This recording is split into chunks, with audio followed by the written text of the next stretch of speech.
هقول لك على 3 مشكلات بنواجههم و3 مهارات لازم نطورهم عندنا.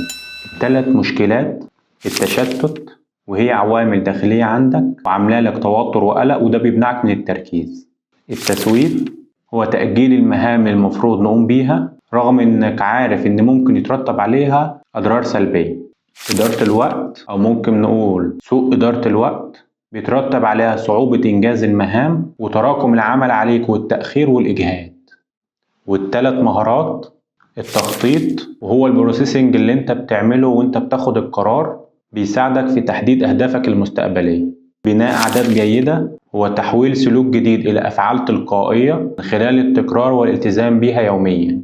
اكتساب المهارة نفسها، إنك يكون عندك شغف إنك تتطور، ده حاجة مهمة جدا، زي إنك ما توقفش إنك تتعلم، تطور نفسك في لغة جديدة، تبدأ في القراءة مثلا، تكتشف مجال جديد وهكذا.